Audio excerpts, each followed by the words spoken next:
Constant velocity. Acceleration is a vector, which means it has magnitude and direction, as in north, east, south, and west. Acceleration is the change in velocity per unit time.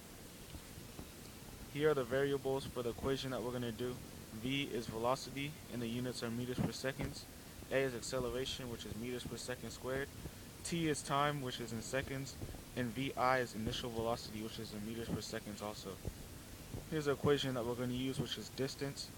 Which is the equation for distance, which is distance equals initial velocity times the time plus the half, 1/2 times acceleration times time squared.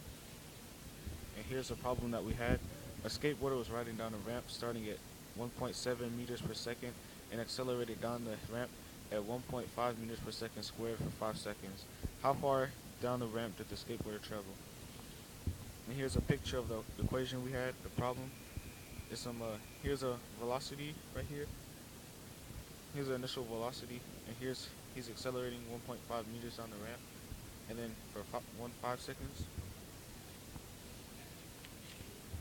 And here's the variables. Initial velocity was 0.7 seconds, and then the time was 5 seconds squared, and acceleration was 1.5 meters per second.